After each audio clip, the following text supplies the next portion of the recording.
Hi, my name is John Petrucci. Welcome to my video. I'm going to be discussing and demonstrating various concepts, ideas, and approaches that have helped develop my style and sound. And hopefully you'll walk away with some insight on practicing and songwriting and developing your overall skills as a player. But before we start, let's make sure we're in tune. Here is my open A string. Get that in tune with your A string and then tune the rest of your guitar to that. I'll see you when you're done.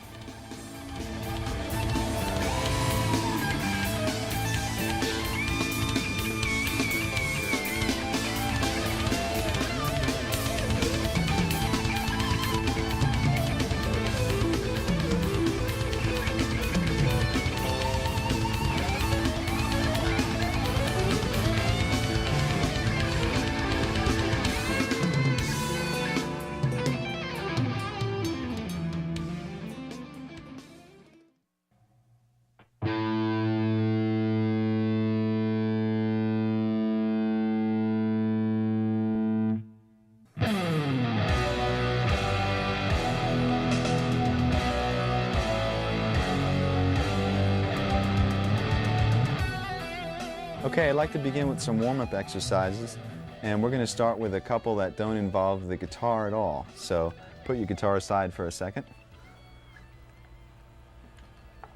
And what we're going to do here is we're going to stretch the muscles that basically are involved when you're playing guitar. And I really think this is essential to having a productive practice session or gig. And it's also essential to not hurting yourself and cramping up. And it's very similar to what an athlete would do before they went in to play a game or do some exercising. Okay, the first one begins with stretching the back and shoulders and arms. And guitar players tend to slouch when we practice, so these are really important. We're going to start with stretching your arm across your chest. Ooh, my arm just cracked, and yours might also. But you can feel it basically right through your back and your shoulder and your arm. And you should hold these stretches for about 10 seconds each. And then do the same thing with the other arm. Then after that, you can pull your elbow up over your head like this. And you can feel that stretch right through here and in through your back. And then once you do that, you can repeat these exercises as many times as possible. You can move on to your wrists. And we're going to start with stretching this part of the wrist by pulling your hand gently towards you. Don't pull too hard. You don't want to hurt yourself. Just feel it sort of warmly burn through here. Hold that for 10 seconds.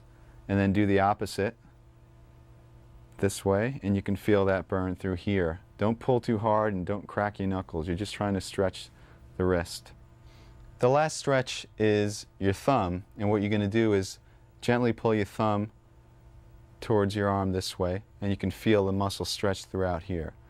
And then repeat the same procedure with the other hand, and you can do this as many times as you feel necessary. And you should hold each stretch once again for 10 seconds each. Now let's move on to massages.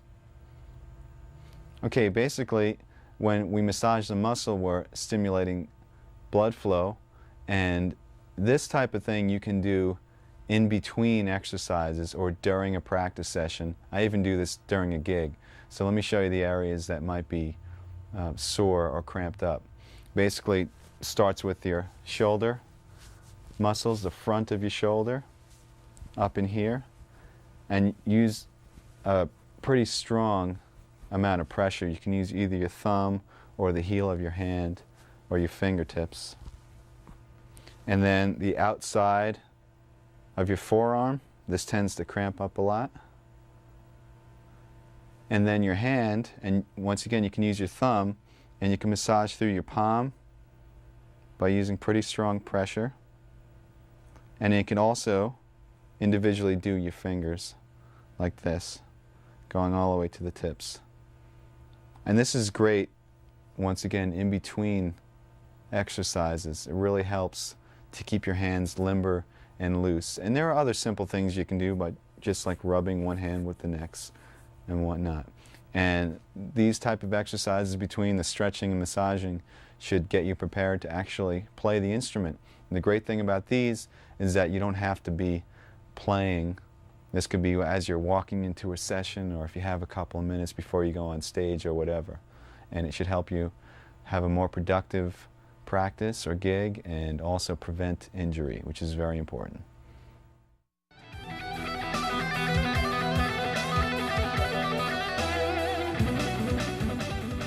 Okay, now I'd like to demonstrate some warm-up exercises applied to the guitar. So pick up your guitars again.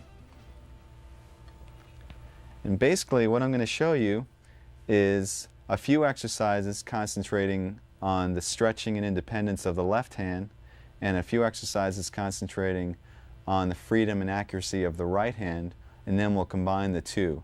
Remember, the goal here is not to develop mega speed, but really just to warm up your hands and get them comfortable so later on we can accomplish some bigger tasks. So first let's work on the first left hand exercise.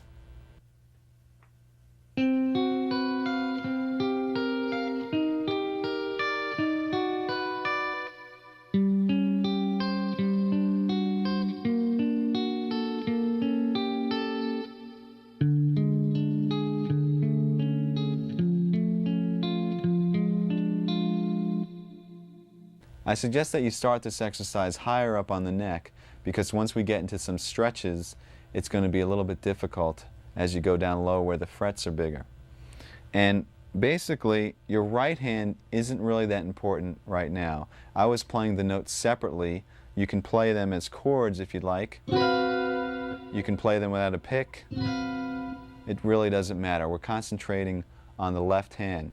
Make sure that the notes ring out clearly, because what we're really working on is the stretching and independence of your left hand. Also use a pretty strong pressure. Now what's happening here is that I'm playing on 4 adjacent strings with a basic chord shape. It sounds pretty ugly. In fact, most of these chord shapes sound ugly, so turn your volume down when you practice. And then we're taking the 2 inside fingers, 2 and 3, and we're reversing them like this. Then we're taking your 2 outside fingers, 1 and 4, and reversing them. And then taking the 2 inside fingers and putting them back to their starting position. The next step is to just move up the chord shape to the next string group. So between the A and the B string, and repeat the same motion, and then move up to the last string group between the low E and the G string, and repeat the same 4 chords again.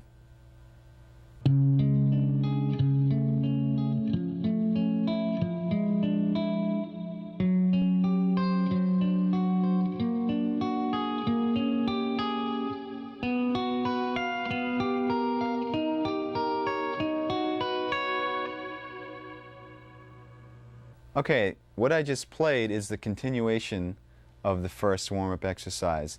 Basically, when you're through, you're going to have a sequence of stretches that continue down the neck. So this is considered part 2. And what I did is I started in our original position, which was between the low E and the G, and we were in the 10th position, and I stretched the first finger down a half step and kept the rest where they were, and did the same sequence of finger moves. So in other words, then reversing the 2 middle fingers, then the 2 outer, and then the 2 middle again, and just continued up to the next string group, and then to the final string group again.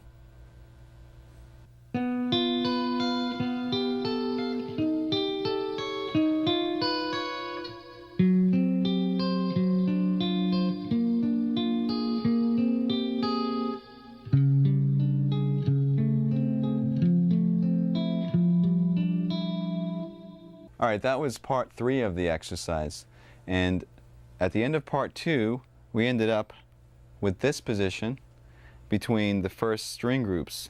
Now what you're going to do is put your fingers back in order, and while leaving your 3rd and 4th where they are, stretch your 2nd down a half step.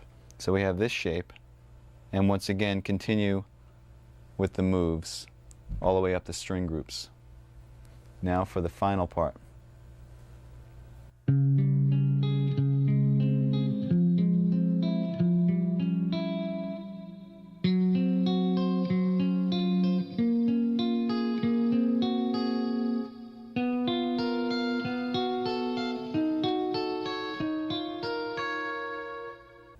Okay, that was the final part, and if you haven't guessed already, what we did is we moved our third finger down a half step while keeping the pinky where it was.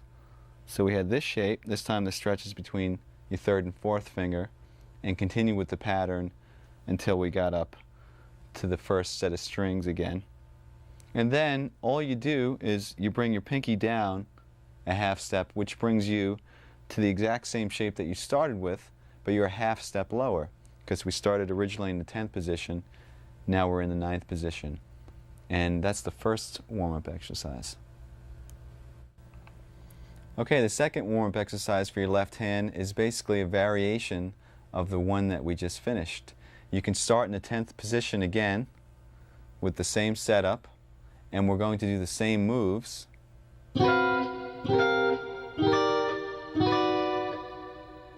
Except this time we're going to do some different stretches with the left hand. And by the way, you don't have to arpeggiate the notes, you can just strum the chords if you'd like.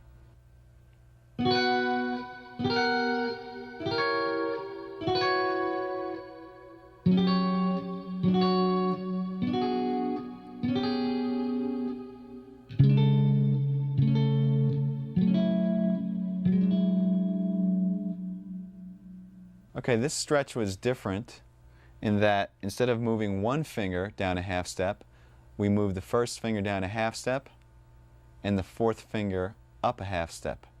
So we have a double stretch between the third and the fourth and the first and the second. And then we did the same exact moves.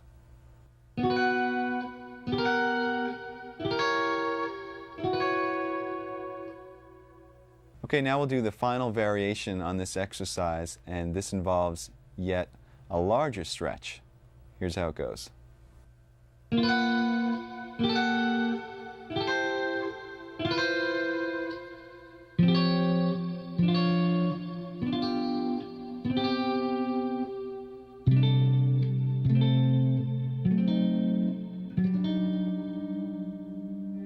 Alright, what we did here on the final variation is instead of just having a stretch between the first and second and the third and fourth, we have a half step stretch now between every finger. So you do that by moving your first finger down yet another half step, and then your second finger down a half step as well.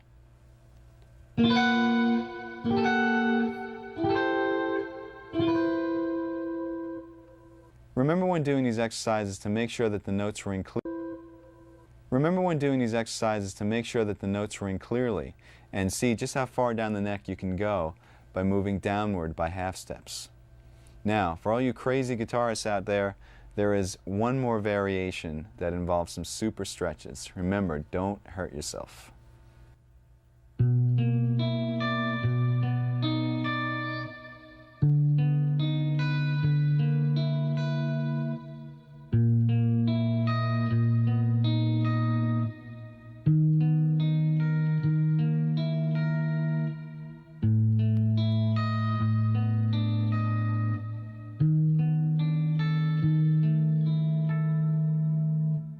As you can see, I started out in a lower position, which made the final stretch a lot more difficult. Let me break it down for you now.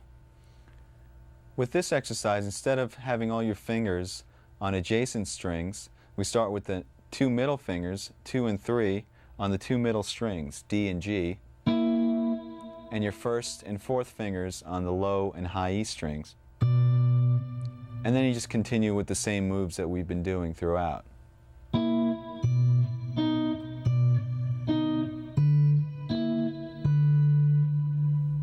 The moves from here should look familiar.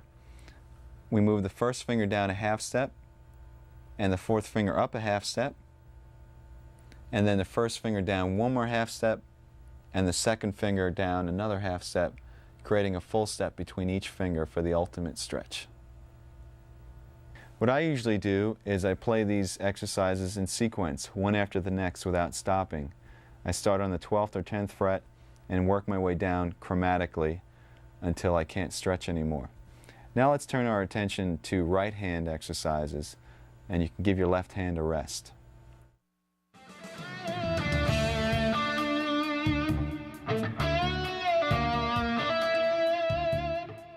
The next exercise concentrates on the flow and precision of the right hand and has many variations. So let me demonstrate it in its basic form.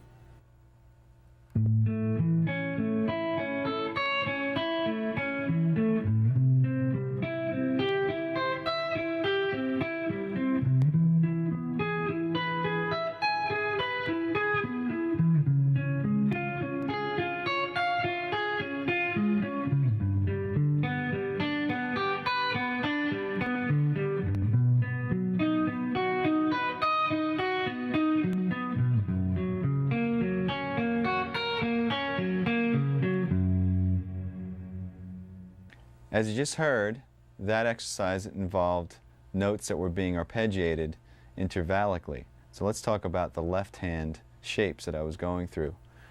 It's based off of a major bar chord form with an added third, except you're playing the notes separately.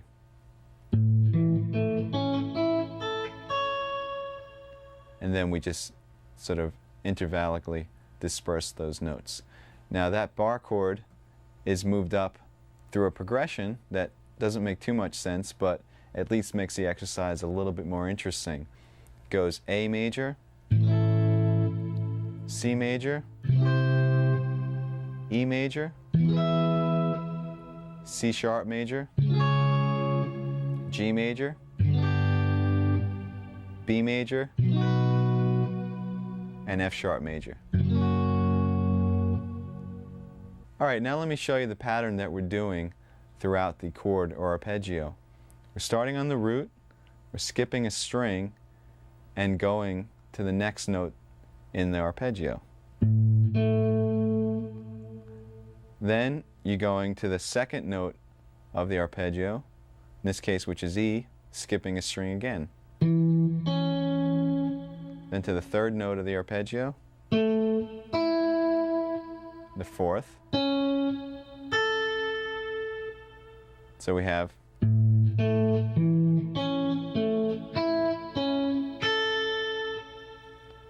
remember to pick down, up, down, up, down, up, down, up.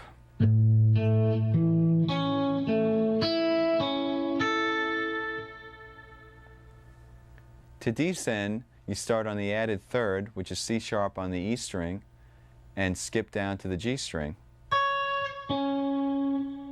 Then up to the B and skip down to the D. Up to the G, skip to the A. Up to the D string and skip to the E.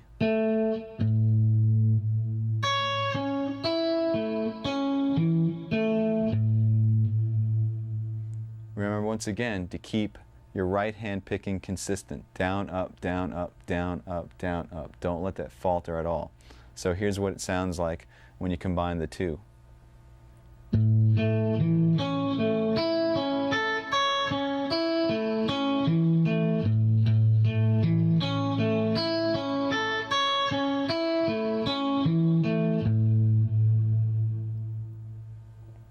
And then from there, just go through the sequence of chords that I outlined earlier, and you have the entire exercise. Okay, now that you know the initial exercise, all the variations involve the right hand, and we're going to concentrate on our picking. First of all, instead of starting with a downstroke and using down, up, down, up, down, up, do the same exercise starting on an upstroke and consistently playing up, down, up, down, up, down throughout the entire exercise. That's going to look like this.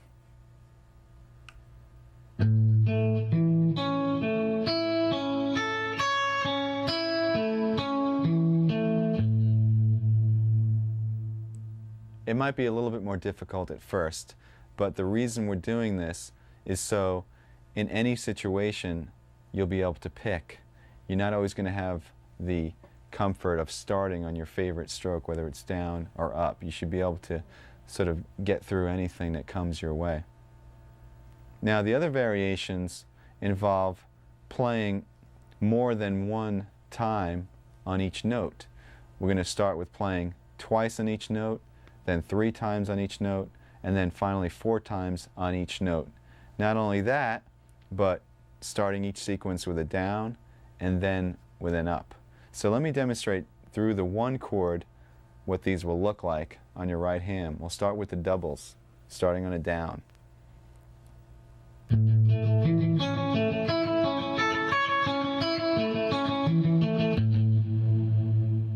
Then double starting with an up.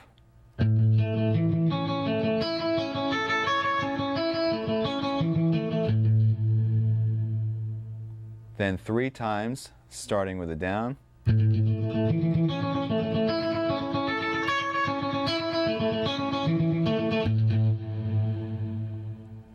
Three times starting with an up.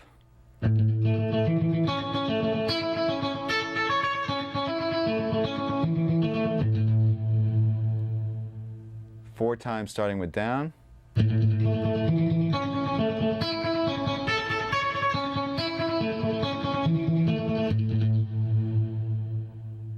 And finally 4 times starting with an up stroke.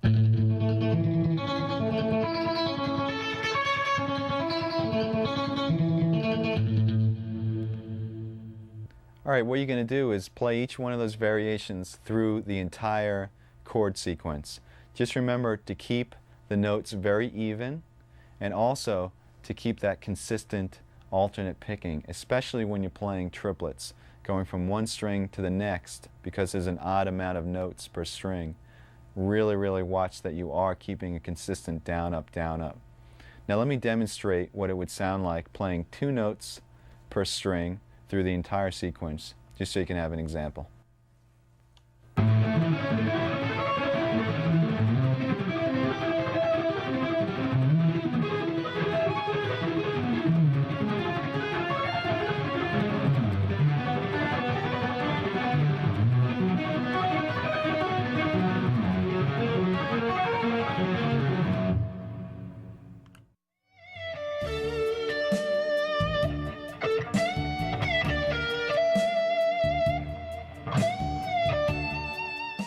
I basically have technique broken down into 4 categories.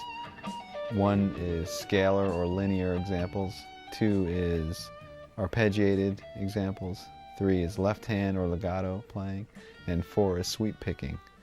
And what I do is I have files in a file cabinet, and I collect information from videos and books and lessons and whatever, and I file them according to topic. If it's an arpeggio thing that I learned from a magazine, I rip it out and stick it into the arpeggio section. And then when it comes time to practice, instead of saying, oh, there's millions of things, how am I going to practice all this stuff?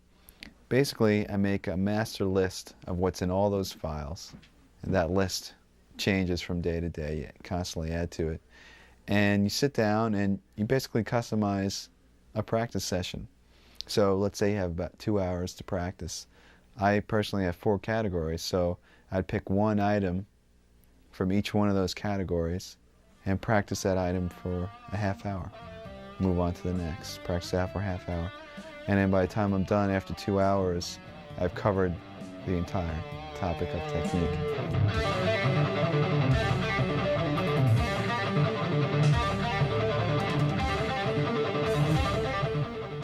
Okay, now that we concentrated on the left hand and the right hand individually, let me show you a few exercises that are equally effective for both hands.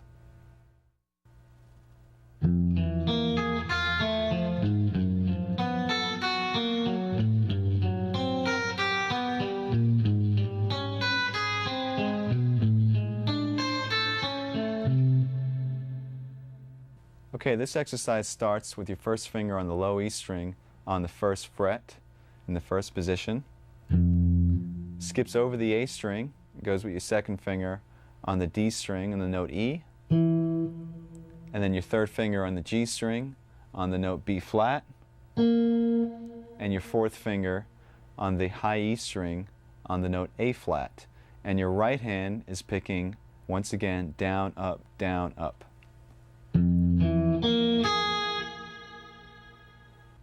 Now the next step is to simply flip your hand, sort of like a mirror image. So your first finger is now on the high E, and your fourth finger is on the low E, and start from the high E and go down to low E with the picking, down, up, down, up.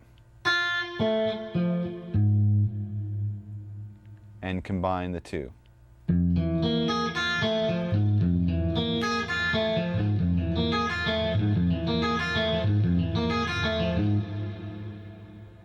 What I did after that is I ascended chromatically, and you should take this all the way up to the 12th fret, and then descend using a similar but slightly different pattern.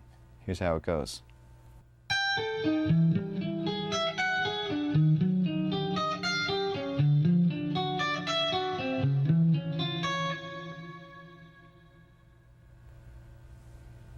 Okay, all I did there is, instead of starting on the first finger and ascending 1, 2, 3, 4, we started on the pinky on the high E and descended 4, 3, 2, 1.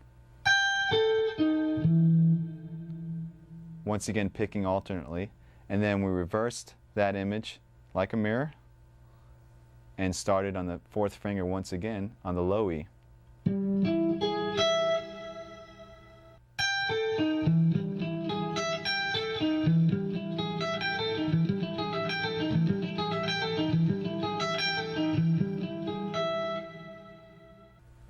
Alright, since this exercise involves alternate picking through string skips, make sure that your right hand picking is very accurate and that you keep your pick close to the strings so you don't hit the string that you're actually skipping. It's called efficiency of motion. Now, you should also practice the same exact exercise starting on an upstroke as well to make sure that you're ambidextrous. No.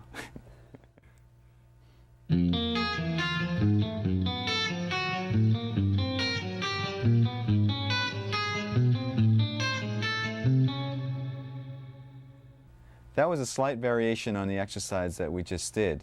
Instead of playing the notes in order, 1, 2, 3, 4, I'm playing 1, 3, 4, 2, 1, 3, 4, 2. And the notes and skips are exactly the same. Make sure you keep the picking alternate. Let me show you now the descending version.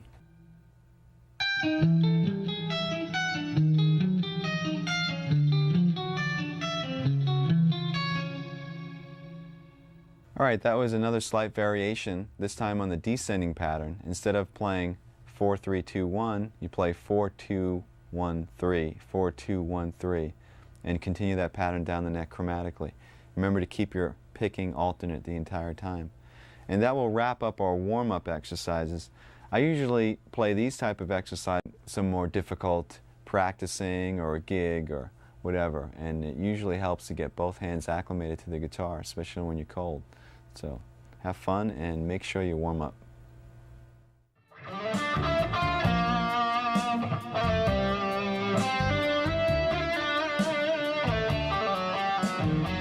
In order to realize our creative visions, it's essential that we develop the craft of our instrument, which leads us to the area of technique. I'm going to show you a whole bunch of different exercises that concentrate on developing speed and accuracy. Now for me, the most effective tool for developing these areas is the metronome. Whether that metronome is a simple click or a drum machine or sequencer isn't important. The important thing is that there's a steady and even pulse. Now practicing and playing to a metronome will help you to play accurately at any speed and also show you how to subdivide the beat any which way that you want. Now the first exercise involves a very familiar looking shape. It's based off of an A major scale in the 4th position, 2 octaves. So let me show you that fingering first.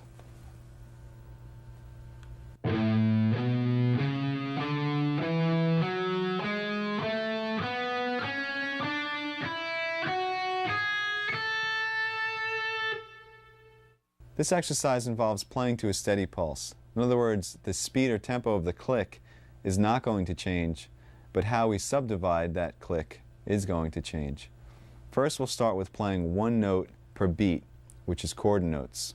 Now, I have a metronome setting of 66 beats per minute, which is really slow, but by the time we're done, you're going to be playing a lot of notes per beat, so it's important that we start slow. Remember also to keep a consistent down, up, down, up, down, up picking pattern the entire time. Here is chord notes to the metronome. 3, 4.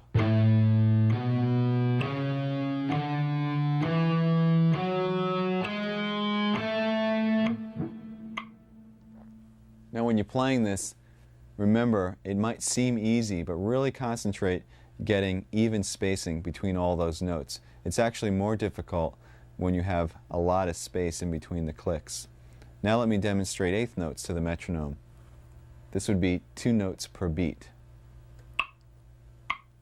3, 4.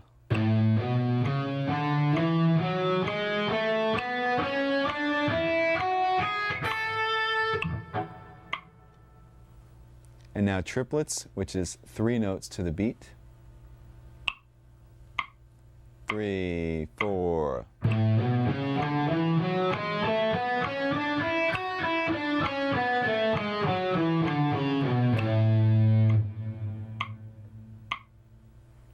The next division is 16th notes, 4 notes per beat. 3, 4.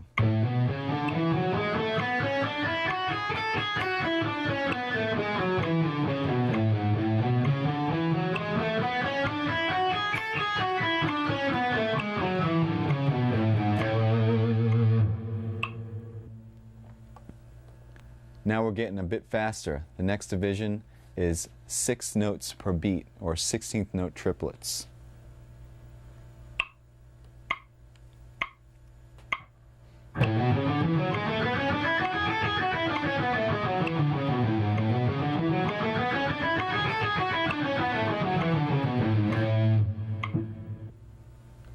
And the last group is 32nd notes, or 8 notes per beat.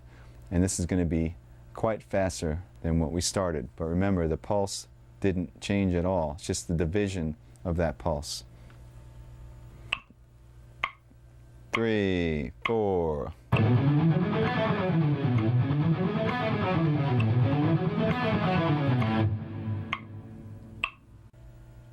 Okay, now that you're familiar with playing to a metronome and subdividing the beats, I'd like to show you how to increase your speed.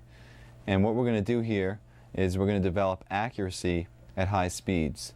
The basic concept is you start with a slow tempo on the metronome, play the exercise or example as many times until you've mastered it at that tempo, and then increase the metronome about 8 beats per minute, and then play the exercise over and over at that tempo, increase it, and so on until you get to your desired tempo. I'm going to demonstrate this with an exercise that uses chromatics, 4 fingers in a row, and they're played as 16th notes to the metronome. Let me show you the exercise first, then I'll show you how to develop the speed.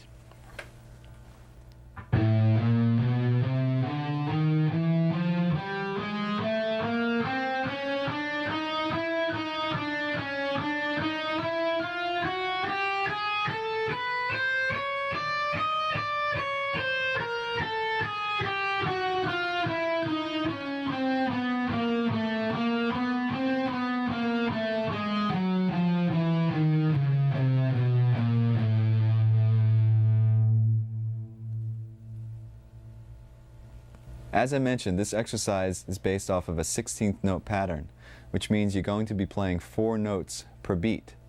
Besides concentrating on getting those notes to fall evenly over each click, you should also accent every 4 notes. In other words, every time the click comes down, accent with a harder pick stroke. So your group of 4 would sound like this.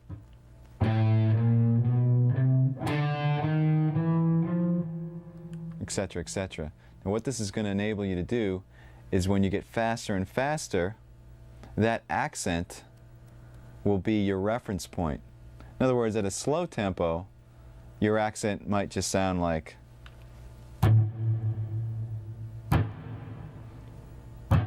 etc. And you'll be able to know where you are. But at a faster tempo, when the notes are whizzing by, your accent might be, in other words,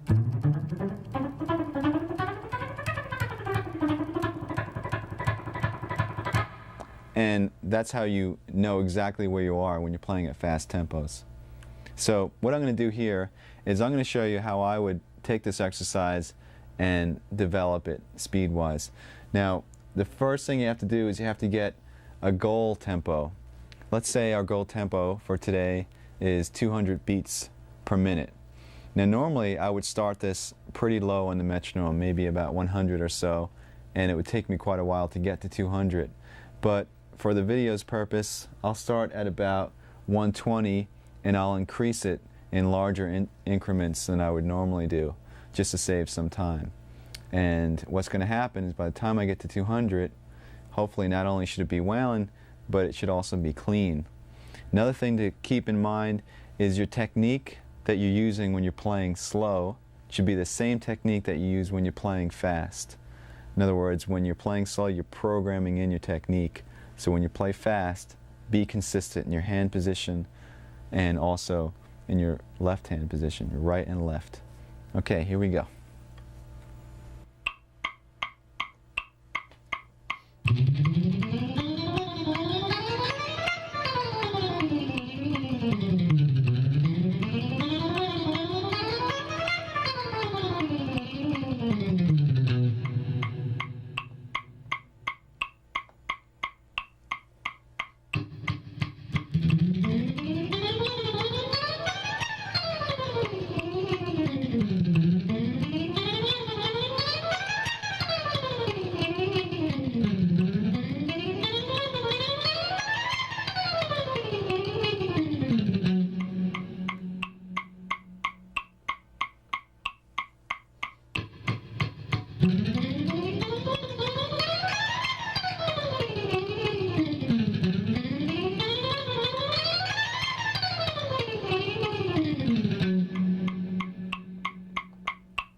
Okay, so we finally reached 200. Now, like I said before, normally that would take a lot longer because I'd go in increments of 8.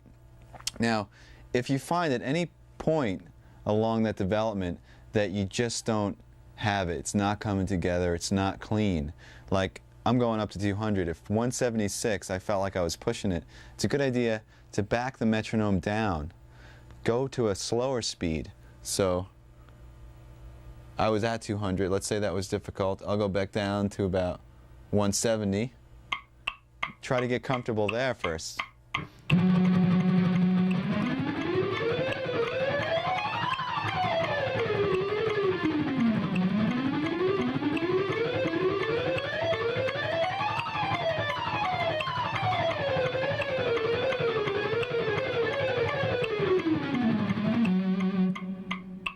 And then go back up to 200 and see how it feels.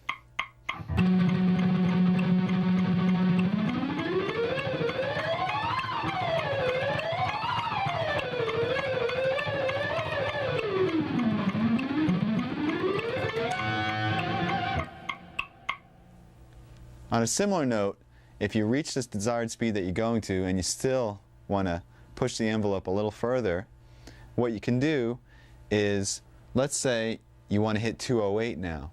Go past 208, go to like 216 and just kill yourself, and then go back to 208 and that tempo will feel a lot easier. Let's attempt that.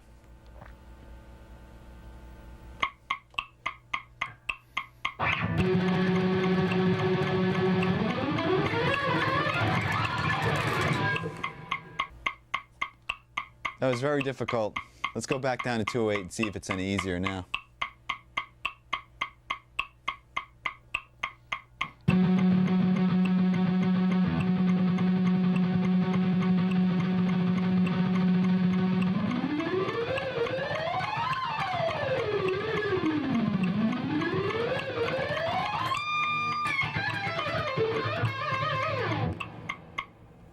Okay, so it's pretty much there. So you get the idea about pushing the envelope and then going back. Just remember, make sure that you're clean and accurate, and remember to accent the notes as well.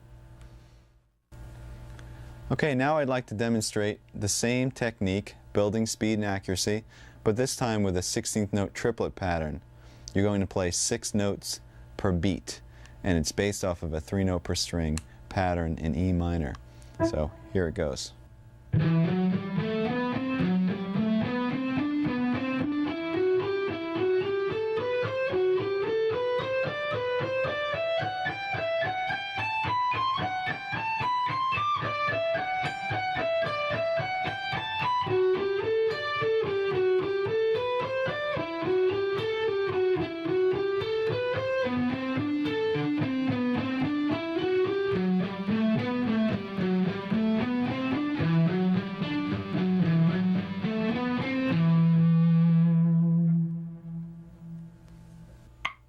One, two, three, four.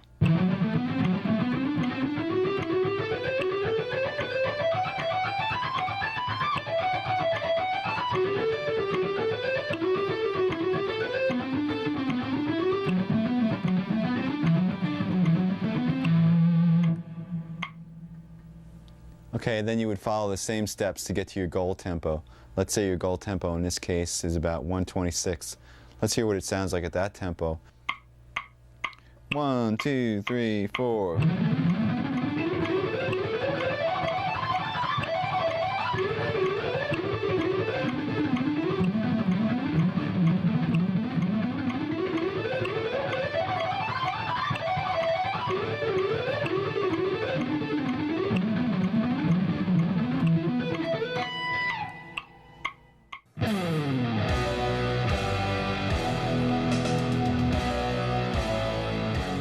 My first band experience technically was actually the first time I even picked up a guitar when I started again when I was 12. And these friends of mine, actually our ex-keyboard player, everybody would gather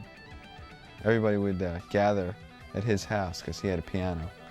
And I remember they were playing some Neil Young. They were playing Hey Hey My My. And they assigned me the little down, down, down, down. That was my part, and I sat there getting that, and I guess that was kind of a band experience.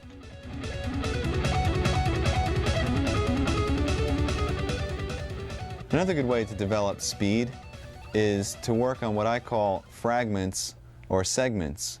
That is, if you have a long exercise or passage that's really difficult to play, instead of trying to swallow the whole thing, take bites, work on small and then connect them one by one until you have the big picture. This way you can concentrate on one little thing at a time as opposed to tons of notes. Now I have several examples of what I call scale fragments, and they're little patterns that you just play over and over and over and over, and eventually I'll show you how to develop these into long scale sequences that you can use in soloing and whatnot. So let's start by going through the different scale fragments.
All of the examples I just played were in the key of G major. You can play these anywhere on the neck between any two strings. It doesn't really matter. You can practice them chromatically, meaning if you were playing this one, perhaps play it 4 times in each position and then move up a half step.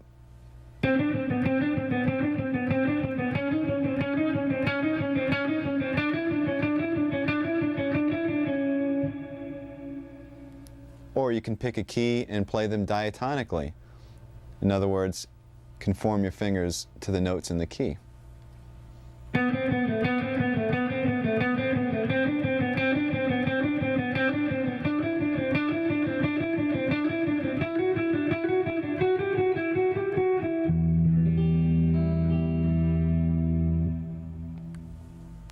You can practice these scale fragments with the metronome, as we discussed, or there's a couple of other ways to develop speed. First way involves playing the exercise over and over and over, but starting in a slow tempo and gradually increasing the speed and then bringing it back down to a slow tempo. So you're almost like revving, you're playing. And as you do this, as you play faster, you can also vary the degree of dynamics that you pick with. You can pick harder or softer. It's a really good way to develop the speed. Here's an example.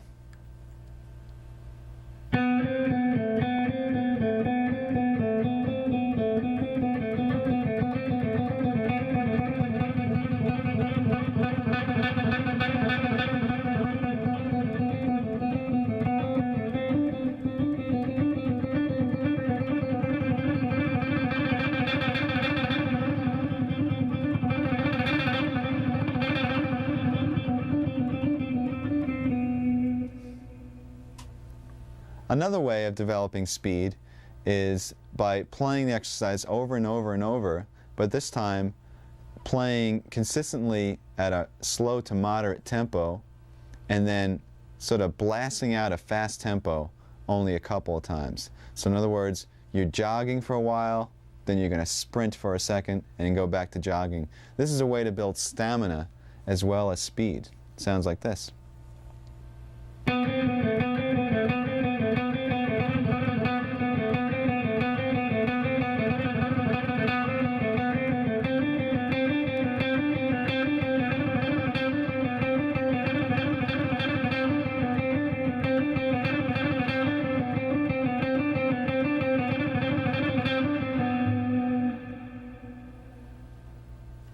Now, a fun thing to do when you're working on all these exercises, since they're pretty similar, some of them are using 16th notes and some are 16th note triplets, is to sort of interact.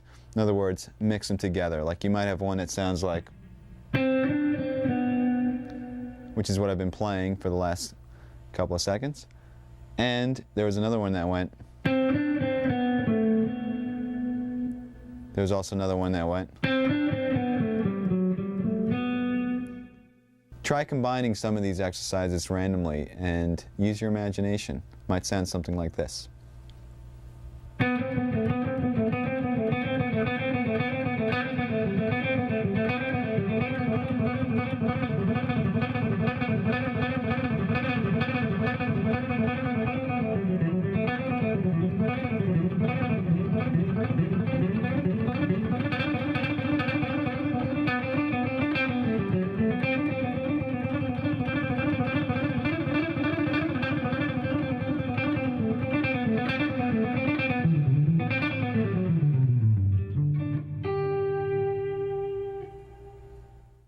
Each one of these fragments could now be used in a longer sequence of notes, perhaps a run through a scale or whatnot.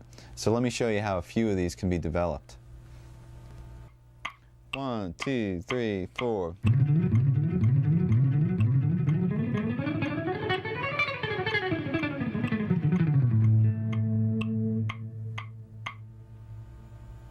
You should recognize the first part of that as the 3 note per string fragment that we did before. Except I transposed it to the key of A and played it through an A major scale.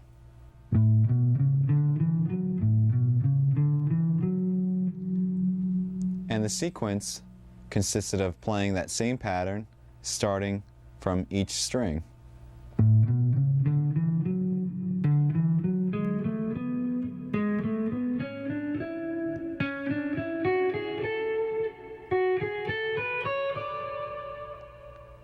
And then using the descending pattern to do the same thing.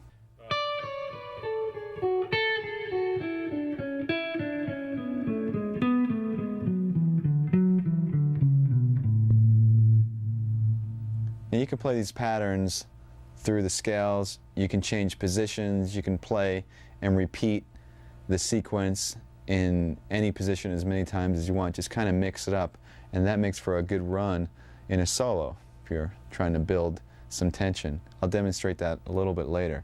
Let's move on to another long sequence of notes that's based off of another fragment.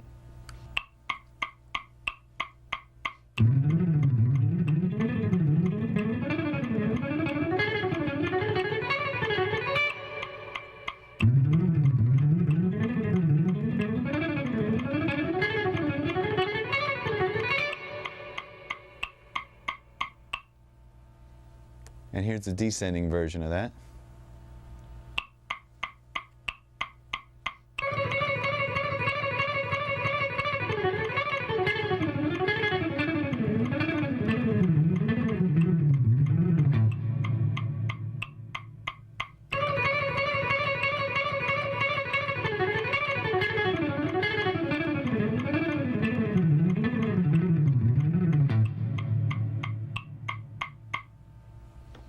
Okay, once again, hopefully you recognize the little fragments that originated these little runs. And descending, while it's fresh in our mind, came from that and sounded like this.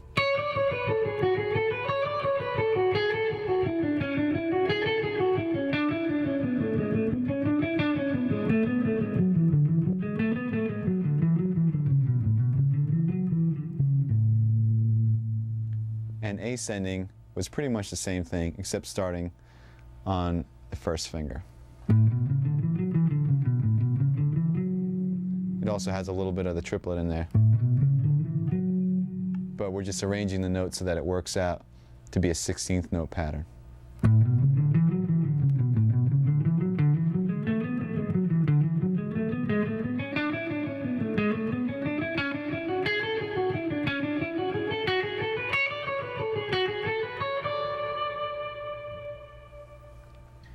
Here's another example using a fragment that includes string skipping.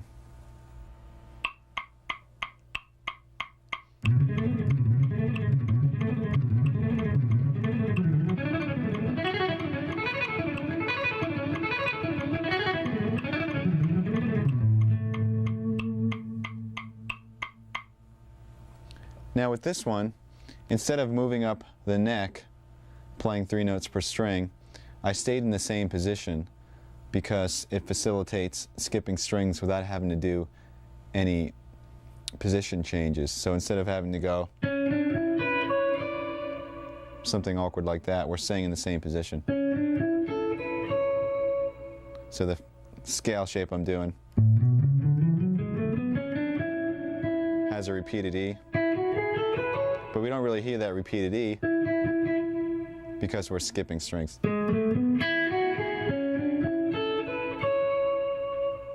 Here's the pattern slow.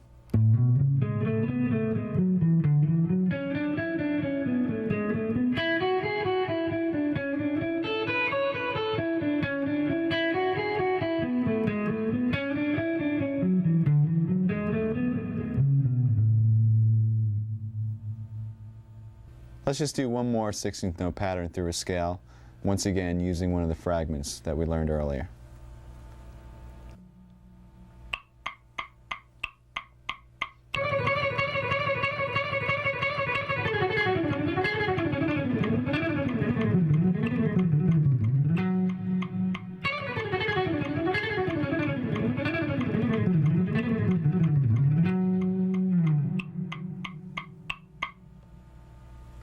Here it is slow. See if you can recognize the fragments in this one.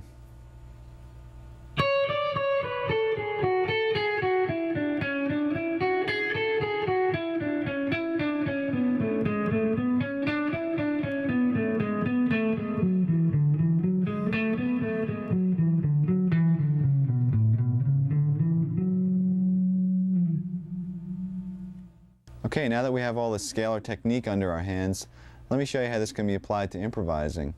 I'm going to solo over progression in D minor, basically using D Dorian and D minor scales, and I'm going to throw in a couple of these 16th note runs, and you can see the way it interacts with the melodies and whatnot. And once you get a taste of this, maybe you can try it in your own solos.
When I first started playing, I probably had some of the same typical influences that kids my age had. It's like Black Sabbath and Zeppelin and The Who and Iron Maiden, and then I started to get more drawn towards the guitar players. And as I played more, I was drawn to players that really had unique style.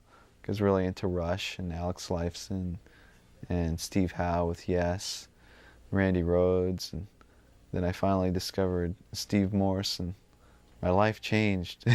I heard the Bash for the first time, and I was just like, this is unreal. Got every Dregs album, and started getting into Steve and the Dregs, and Al Di Meola and Alan Holdsworth. I had a similar experience here in Stevie Ray Vaughan for the first time, like just blown away.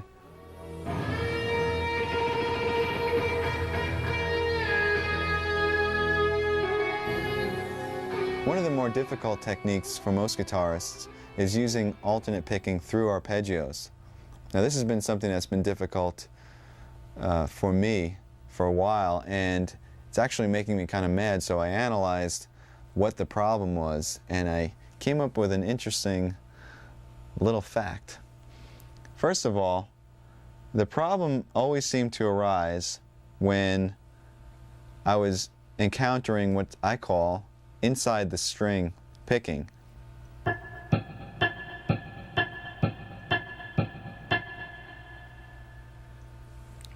that to me is really difficult because it seems like your pick is kind of trapped in between these two strings, as opposed to playing on the outside of the strings like this, where it feels like you have a bit more freedom of motion. To experiment and see if this is a problem for you, I suggest playing two notes on adjacent strings, let's say A on the G string and D on the B string, and first try picking them starting with a downstroke and then with an upstroke. And let's see how that feels. Try it at various tempos, see how fast you can get it.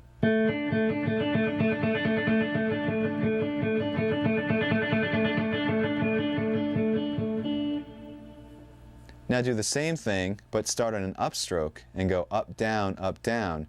You're going to encounter that inside of the string picking phenomena. Let's try that.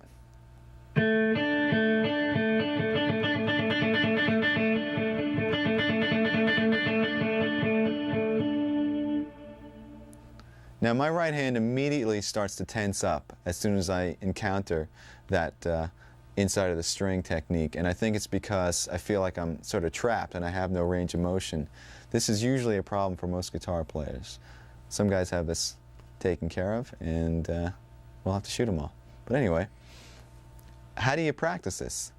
How do you get around this? Well, very simply, you just practice the motion that you're having a problem with.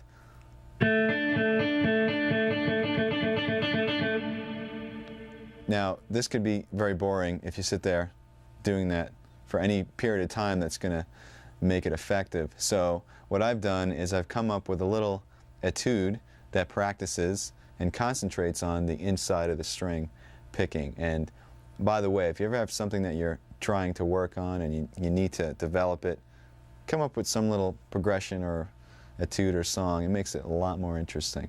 So let me demonstrate it for you now slow, and then I'll play it up to tempo.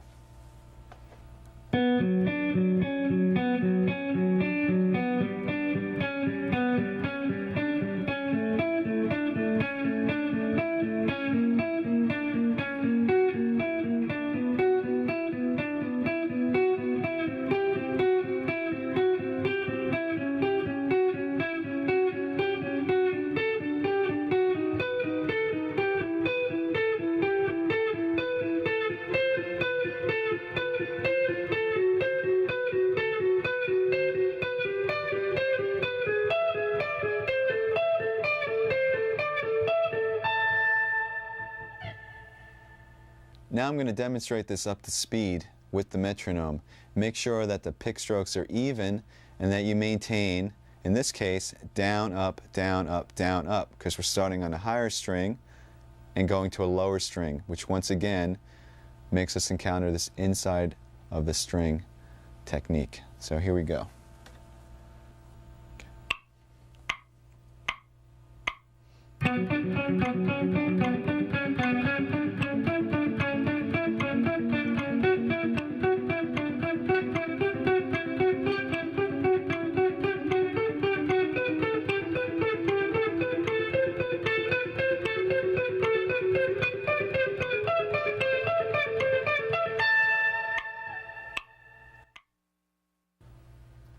Now that exercise specifically narrows down the problem and concentrates only on that problem. But the thing is, you're going to encounter this picking hang-up through an arpeggio. In other words, some part of the arpeggio you'll have no problem playing, and other parts you might have this inside of the string thing. Let me demonstrate on a major arpeggio. If I play G major in the 7th position, I have down, up, down, up. Now the initial down, up isn't a problem. Either is the next down. But it's when you go to the D on the G string, you have the inside of the string picking down, up. So in order to play that quickly, you're going to have to overcome that little problem right there.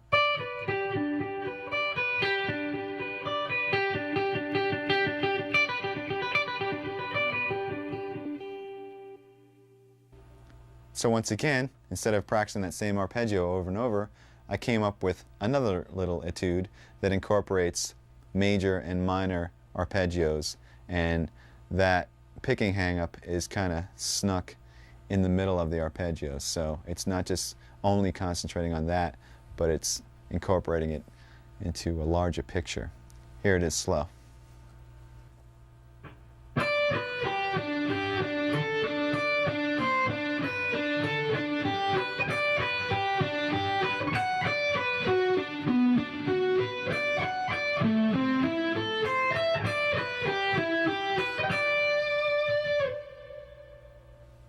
Now I've added an extra challenge to this one because not only are we working on the picking hang-up, but we're skipping strings while doing that hang-up. Let me show you where that happens.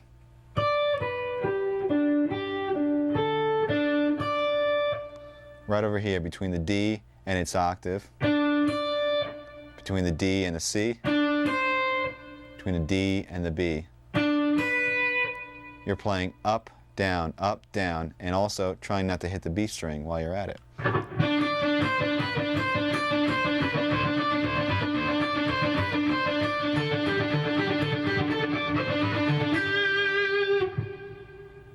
Here it is up to tempo.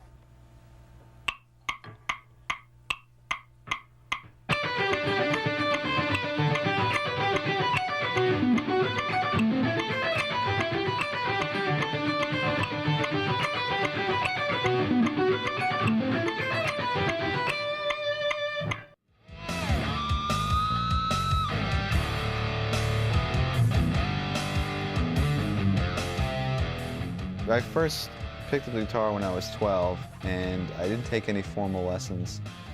I took music theory my last 2 years in high school, so I had 2 years of that, and I went to Berkeley right out of high school.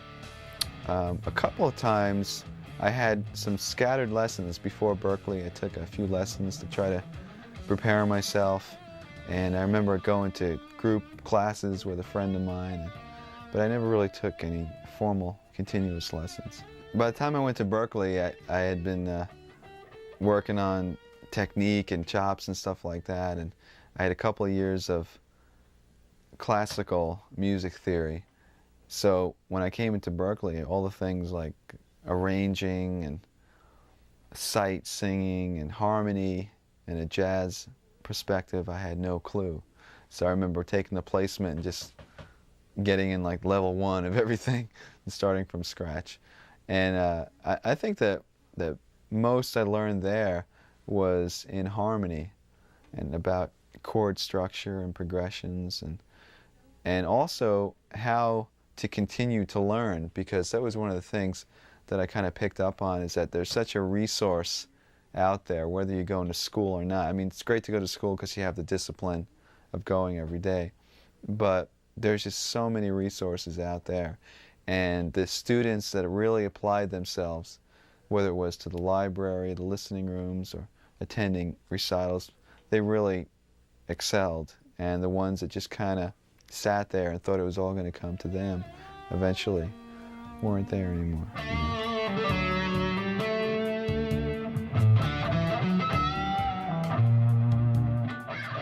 Now I'd like to concentrate on left-hand strength. What we're going to do is we're going to work on some scale fragments once again, but instead of picking them, we'll play them legato. In other words, we'll use all hammer-ons and pull-offs. And basically, I'm going to show you a couple of different patterns, and then I'll show you how to practice them. So let's start with the legato patterns.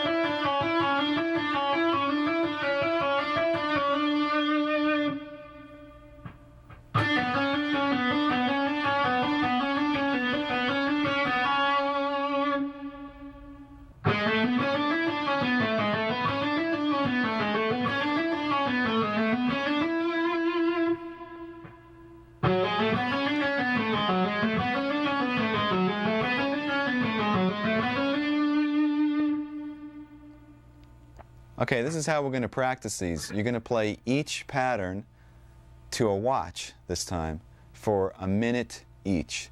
If you feel like you need more, you can do each for 2 minutes or 3 if you'd like. The idea is to not stop. Do one exercise into the next, a minute each. And you can play them at varying speeds. Just make sure that the notes are clean and that you're using complete legato technique. Now, with the last couple, notice I did pick, except I only picked when I was ascending from the D string to the G. Happened right over here.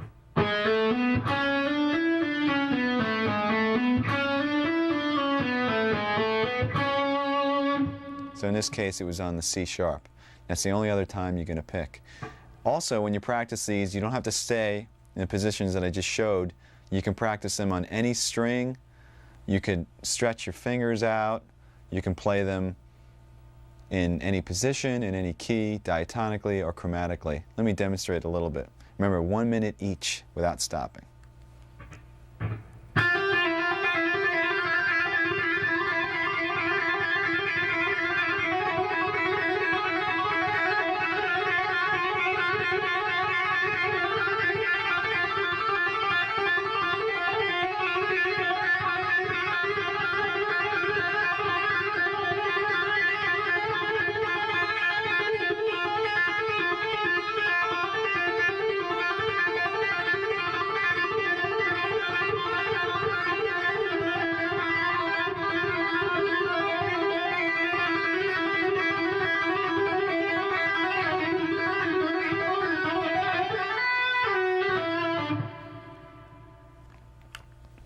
That's the idea.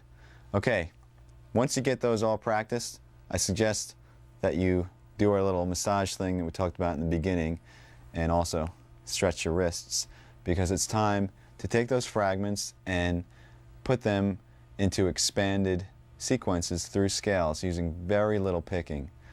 Once again, this is called legato. Here's the first exercise.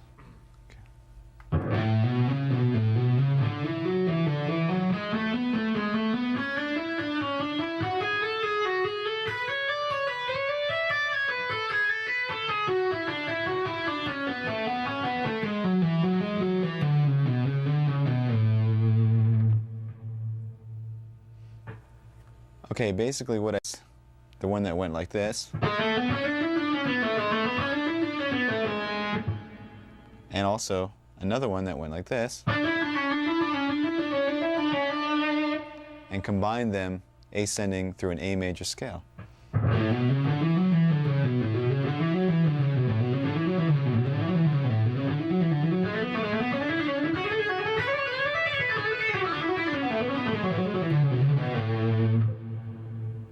Descending, we shifted up to the next position in the key and worked our way back down the scale. Let me play the two scale positions by themselves, just so you know what they sound like straight through.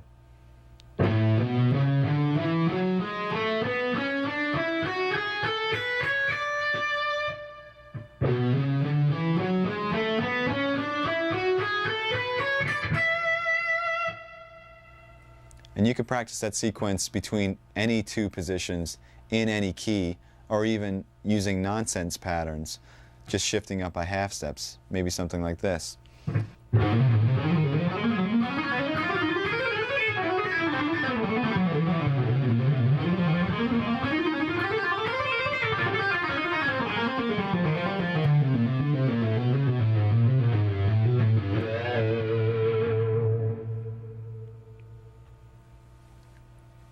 Now let's hear the original pattern up to speed.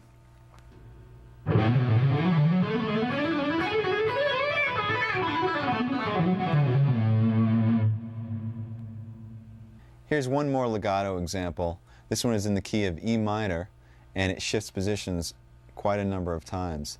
So practice it slowly and make sure that you get those position shifts clean and clear. This also involves some right hand tapping. Here it is slow.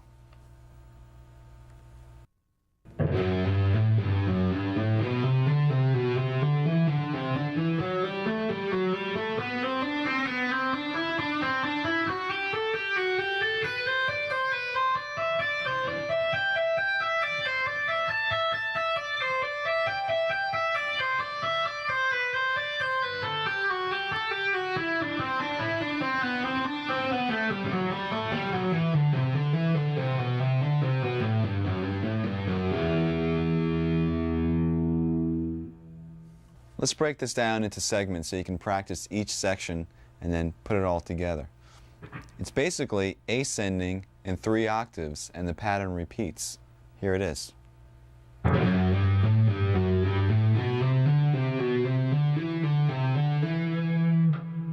it's starting on F sharp and ending on E, and then starting on F sharp an octave higher,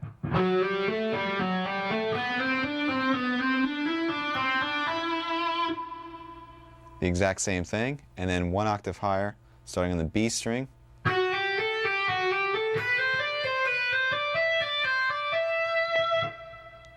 So this is a perfect example of practicing segments and then connecting all of them to get the whole run, because you might just want to practice each octave at a time.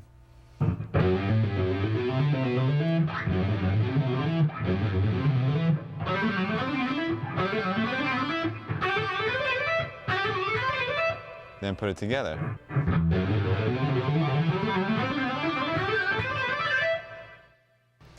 When you get to the top, you're tapping the G on the high E string, and it's basically a double tap. And then you're tapping A, and then back down to G.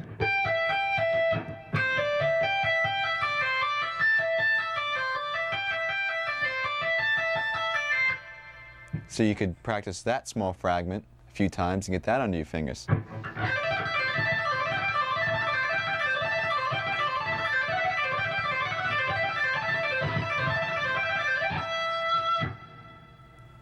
And descending, we have another 3-octave pattern.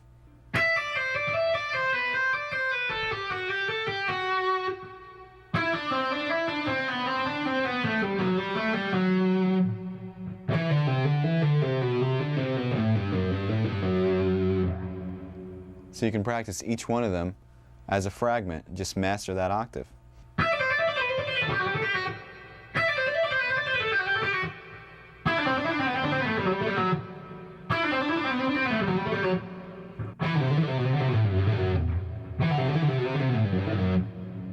And then put them all together.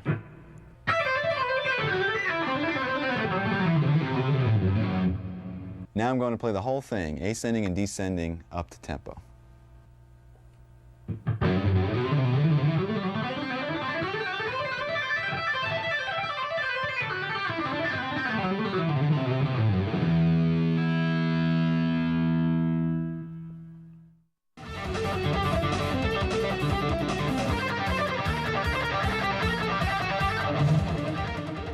When we first started the band, we were all 17 or 18 years old. So the last album that we just put out, I mean, it's like almost 10 years later. So I think we've all matured as songwriters, and you know, we listen to the old demos and whatnot, and there's bootlegs of those demos and stuff, and it's just like, oh my God, what were we thinking, you know? So it's the music and writing has definitely evolved.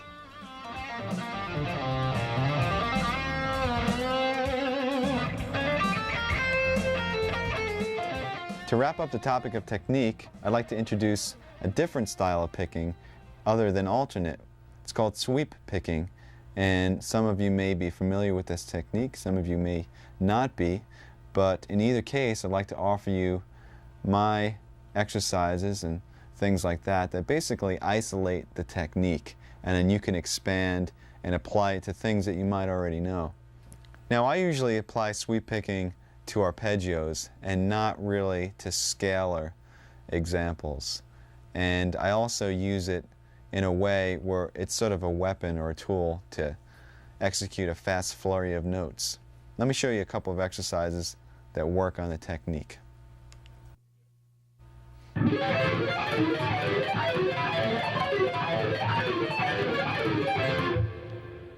Alright, there's two things to keep in mind when working on this exercise. One of them is to separate the notes of the left hand. In other words, you're not playing chords, but you're separating the notes and playing arpeggios. And also, with the right hand, you want to separate the notes as well. In other words, don't strum them all together, but push down on the pick so it knocks into the next string,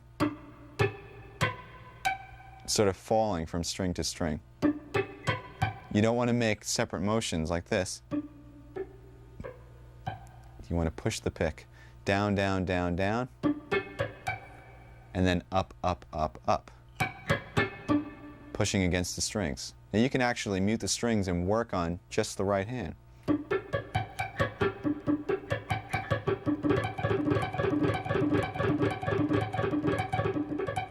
You don't want it to sound like this. You want the separation.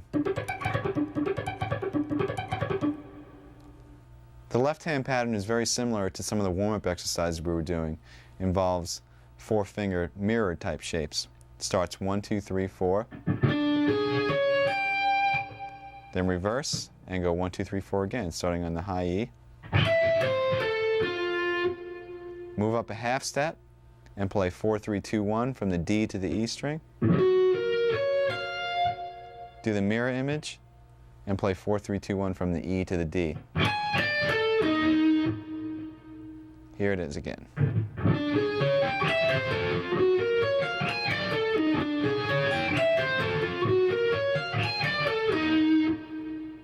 And then simply move it up, continuing in half steps.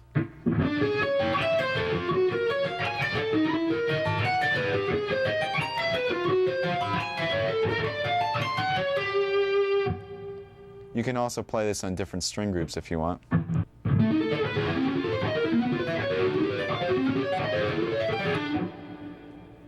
Okay, just as a fun variation, you can take this technique and just mutate the notes of the left hand and I came up with, once again, another etude using the sweeping technique. It goes like this.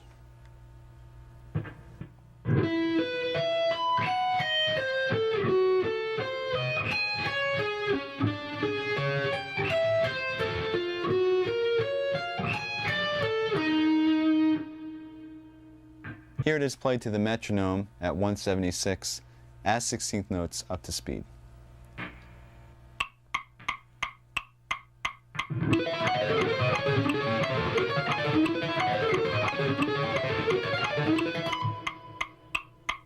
To break this down, we're using the exact same pattern as the exercise. In other words, 4 notes ascending and 4 notes descending, and then doing the same thing starting on the pinky, except I just changed the notes. We start on E, and we're playing a power chord, E, and then the 5th B, and then we're doubling that, E and B.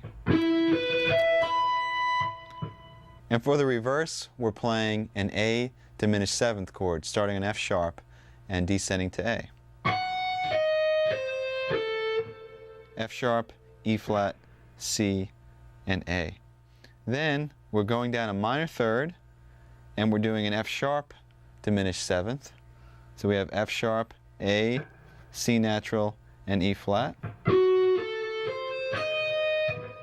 which is actually the same thing as an A diminished 7th in another inversion. And for the reverse, we're playing a D flat power chord, which is D flat and the 5th A flat. But we're starting on the A flat and descending.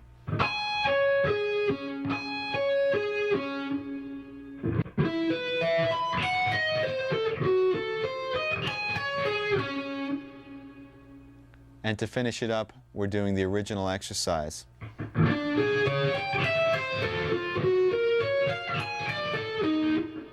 Which ends us up on E flat, a half step away, to start over again.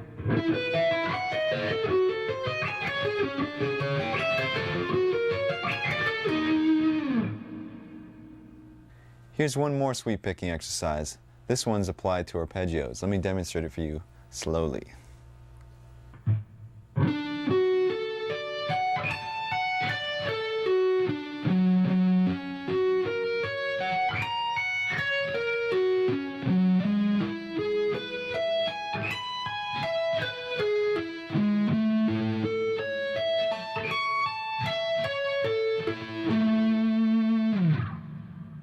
This pattern is based off a major arpeggio, so let's go through the different arpeggios and the chords that they come from. First one is D, coming from this chord fingering, with an added 5th, A. Second one is F sharp, based off of an F sharp bar chord, with an added 3rd.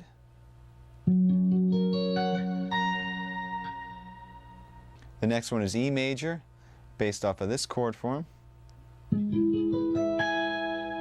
once again with an added 5th. And the last one is A major, based off of this bar chord with an added 3rd.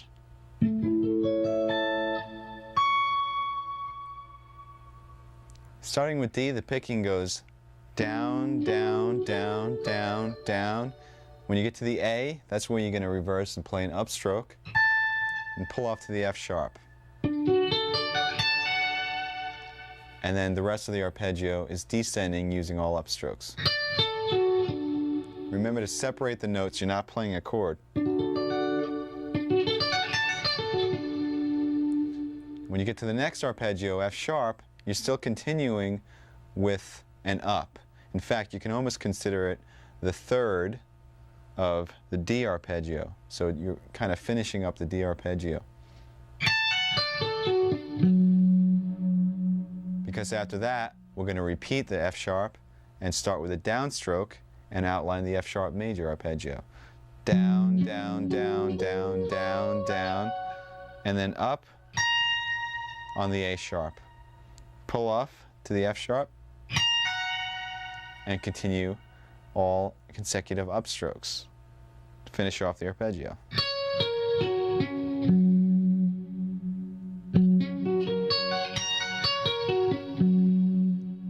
So from the D to the F sharp, it sounds like this.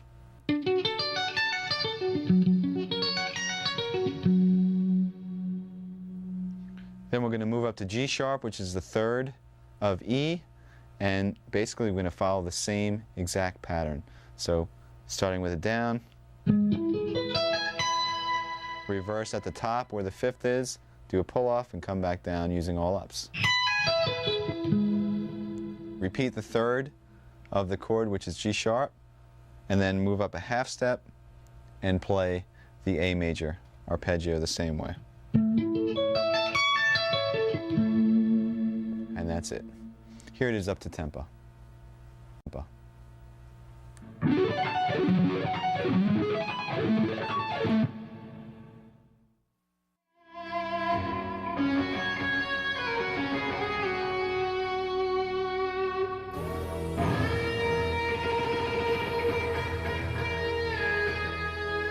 The majority of our writing process is together as a band.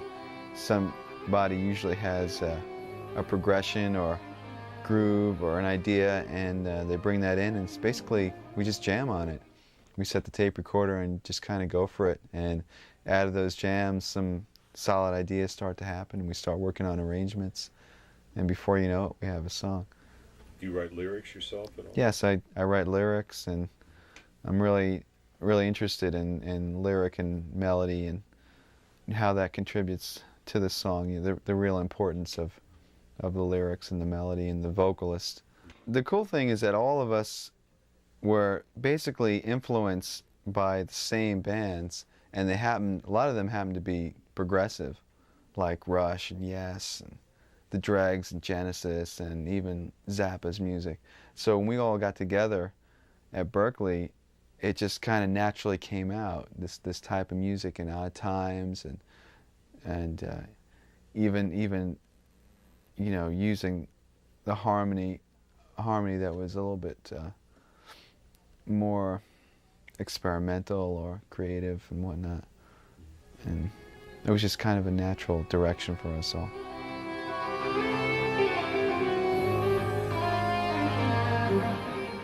We've been focusing in a lot on developing techniques for soloing and chop building, but let's switch gears now and concentrate on building your chord vocabulary.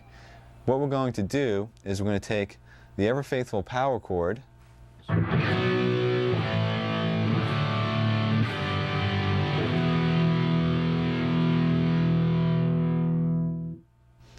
by adding certain notes to these chords, we're going to mutate them, and we're going to add some colors and drama into basic chord progressions. So let's first make sure everybody knows what the power chord is.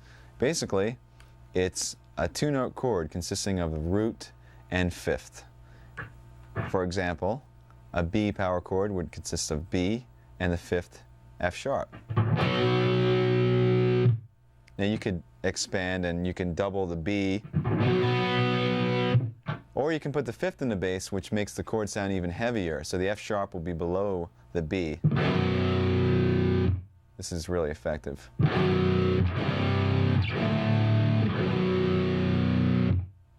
And one other type that's not really a typical power chord, but it's a progressive power chord. You take the root, the fifth, and you add the ninth on top. It sounds like this.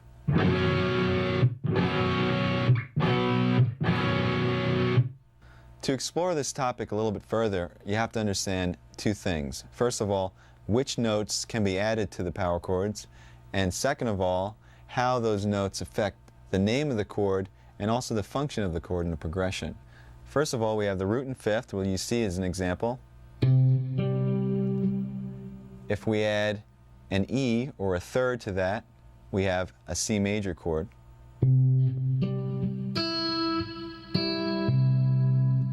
If we add an E flat to that, which is a minor third, we have a C minor chord.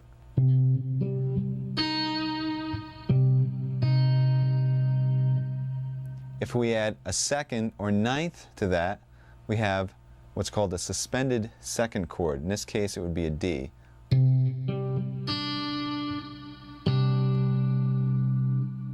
If we add a fourth to that, we have what's called a suspended fourth.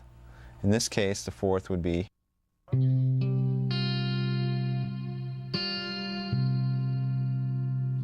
All of those chords added one note to the power chord and drastically changed the sound. Now let's go through some chords that add 2 notes. If we add the major third and the major seventh, we have a major seventh chord. So you'd have the power chord, the major third E, and the major seventh B.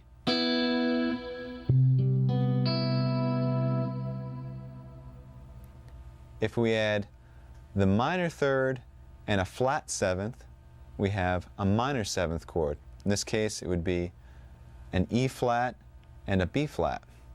Add it to the power chord.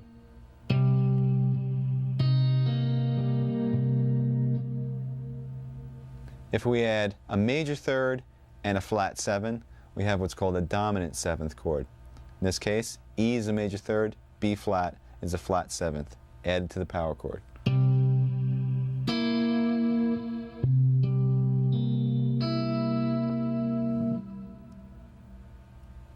And now there are a couple of chords which I call add 9 chords. What they are major and minor chords, so we're going to have a major and minor third added, and on top of that, the 9th as well. A major add 9 would add a major third E and a 9 D.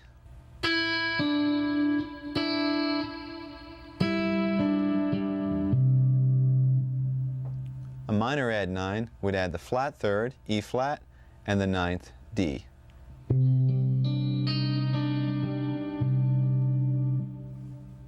Now let's talk about how the 11th added to the power chord changes the name. We'll keep the major third and we'll add an 11th, and we end up with a major add 11th. Here's the power chord, here's the major third, here's the 11th. Don't worry, we won't be playing these fingerings. And the final chord is a minor 11th chord where we add 3 notes, the minor third, the flat 7, and also the 11th, which once again is F. And just to make this easier for now, we'll put the 5th in the bass. Now what this new information allows us to do is to take a simple chord progression that you wrote, maybe you have a great melody going, and develop the sound of the chords to add some spice. Let's say the chord progression we have is all power chords A, F to G. Very, very typical.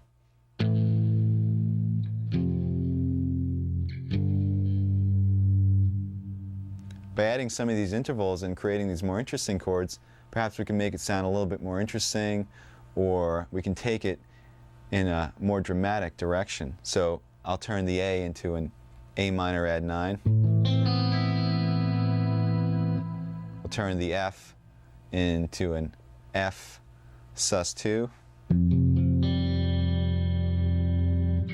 And maybe the G into a G sus 2. So what started out as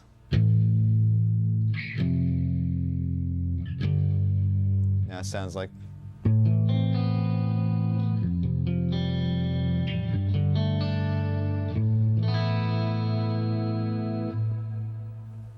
that's the basic picture. Now, unfortunately, when you're trying to play this stuff loud and heavy, it's going to sound pretty bad because of the dissonance of the intervals. I know you don't want to hear this, but I'll demonstrate.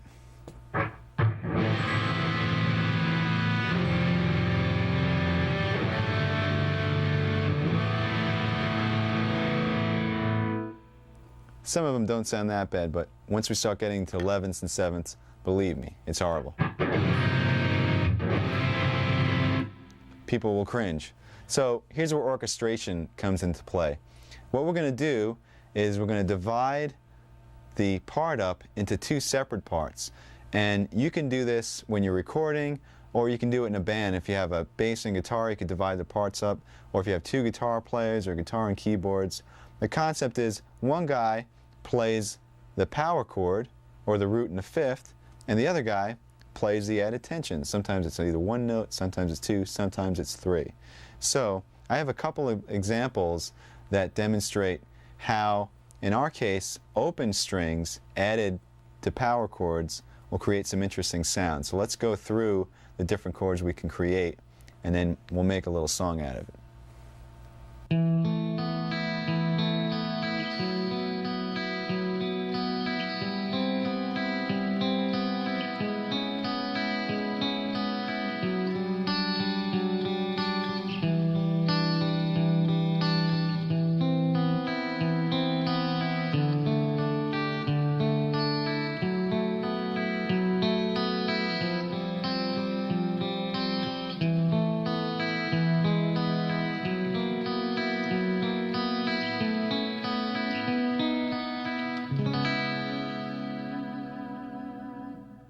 The first power chord was an A. We added a second to it, and it created an A suspended second. Second power chord was a B. We added a fourth to it, and we created a suspended fourth. The third power chord was a C. We added a major third and a major seven, and turns into a C major seven. The next power chord was a C sharp. We added a B and an E and created a C sharp minor seventh. The next power chord was a D with the fifth in the bass. We added on a major third and an 11 and created a major add 11 chord. The next chord was a C. We added on a D and an E, and we created a major add 9. The next chord was an A. We added on a C and a B, which is a minor third and a ninth, and we created a minor add 9 chord. Next chord was a G. We added on an A, and we created another suspended second, G sus 2. And the chord after that had F sharp by itself in the bass, and we added on a D, an A, and an E. So what we have created is a major chord with an added ninth, but the third is in the bass. Next chord was an F sharp. We added on an A, a B, and an E, and we created an F sharp minor 11 chord. Chord after that was an F. We added on a G, and we created an F sus 2.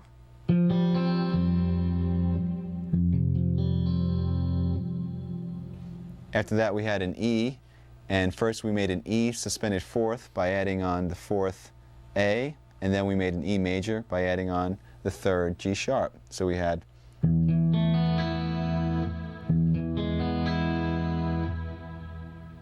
the next chord was an F sharp. We added on an A sharp, a B, and an E, and we came up with an F sharp 7 add 11.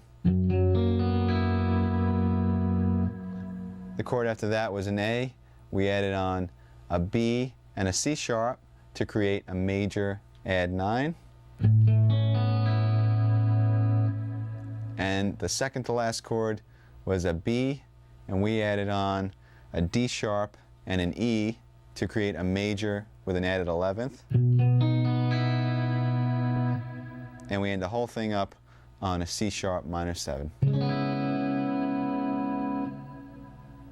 Okay, so I'd like to demonstrate with the sequencer what this sounds like with the two parts divided up. So I'll play with a heavy sound, the power chords, and the sequencer will play the picking part that I demonstrated before. And instead of having an ugly mess trying to play it all together with distortion, we have a nice collaboration of the two parts. And this is great when you're recording because you can add a lot of fidelity. You can have a great heavy sound underneath, and then with an acoustic or a super clean guitar you can do the picking, or that could be piano, whatever. It adds a lot of dimension to your writing. So let's hear what that sounds like.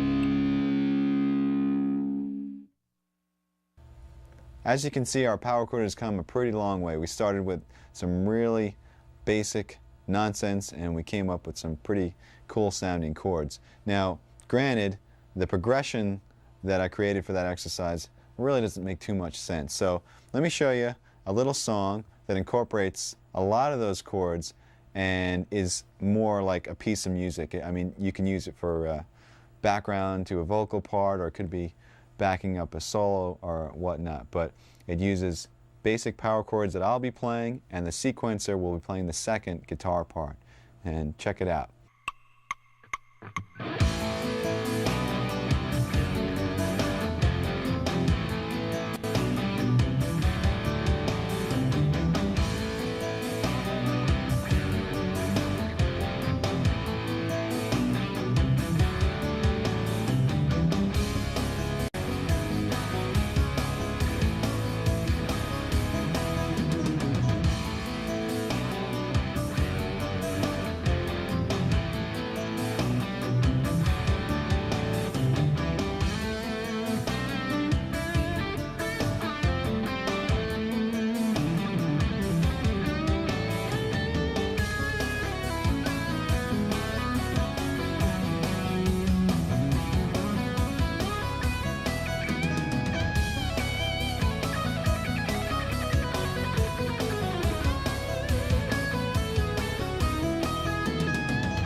Now we've created a very vast and dense soundscape by using this technique. We're taking up a lot of space.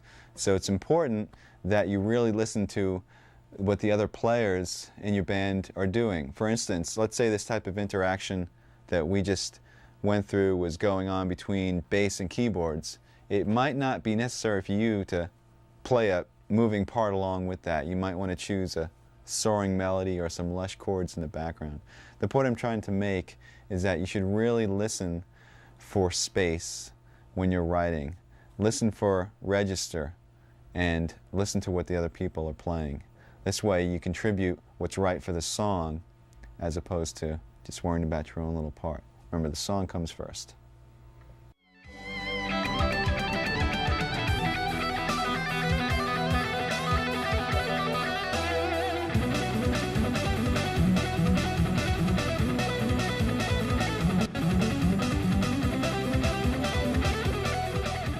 Yes, it is. This is my full-blown live setup, and I guess we should start with the guitars. These are the guitars I have on the road. They're all custom Ibanez guitars made of basswood, and as you can see, the paint jobs on 4 of them are really similar, and these paint jobs are by Dan Lawrence, who does some custom work for Ibanez.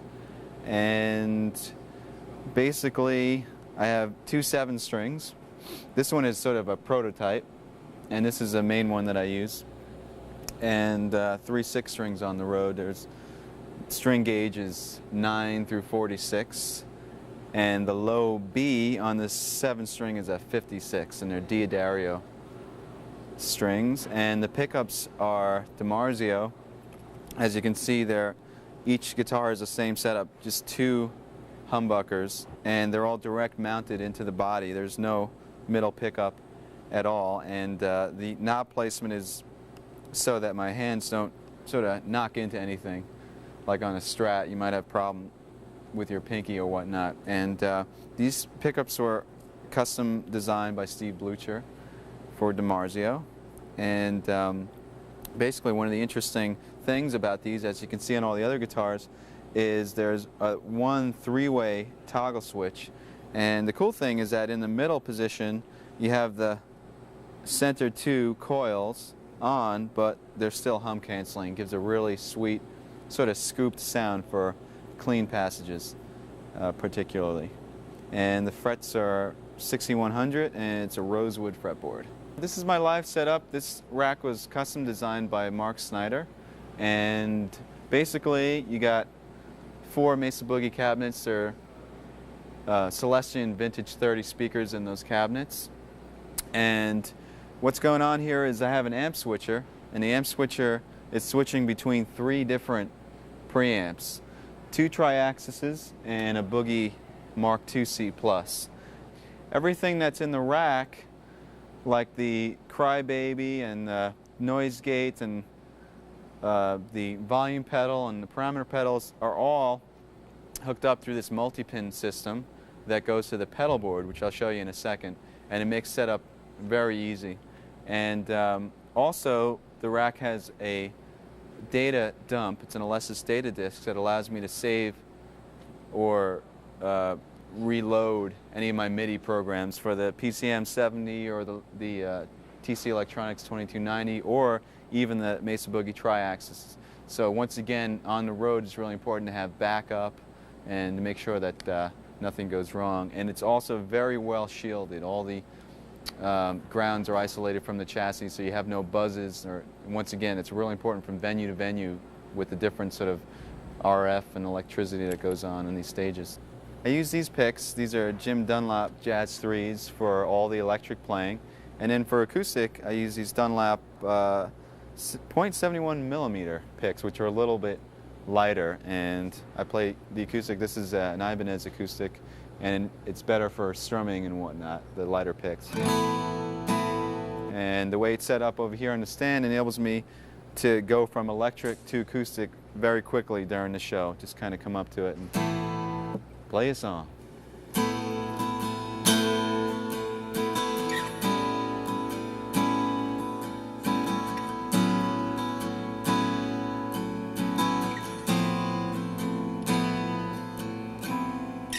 Okay, this is the pedal board that I use live, and this was custom designed by Mark Snyder. Once again, as you can see, here's the other end of the multi-pin that's coming in, and basically that has all your connections for the tuner and the Mesa Boogie Abacus pedal board, parameter pedal, a volume pedal, and a wah pedal, and that includes all the AC. Just one cable right to the rack and to the pedal board. And this is how I change my patches. Basically, each patch is designed so all your effects and amp switching and whatnot happens just with the press of one button. The cool thing about this rig is that it's very versatile. So not only do I have different patches for different sounds, let me demonstrate. You have a clean sound setting, different types of clean sound settings, like some with some cool delays.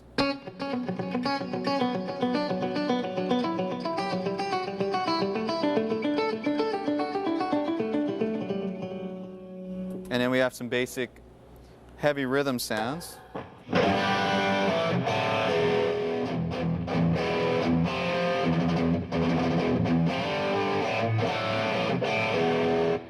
Some other rhythm sounds with different choruses and whatnot.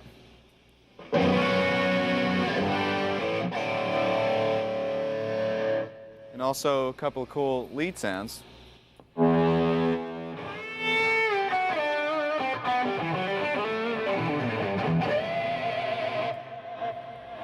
One of the cool aspects about this pedal board is the real-time control over the parameters. In other words, I can control the parameters of the tri-axis to shape the sound as I'm playing, or I can control the effects parameters to maybe add some more delay or take delay out or reverbs or whatnot.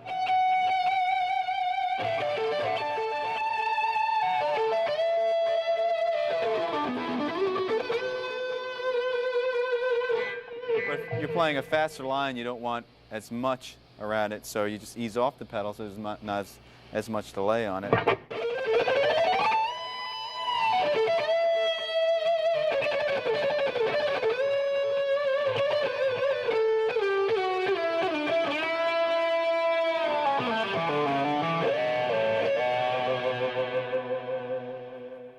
So you have full control over what you're playing. Well, there you have it. We covered a lot of ground in this video, and there's a lot of information to swallow. Just take your time and go through section by section and really try to get the most out of it. The best is to apply what you learn as well. I hope this has been inspiring and that you can use some of these ideas and approaches in your own playing and writing. And I had a great time doing this video. I hope to see you on tour. Bye-bye.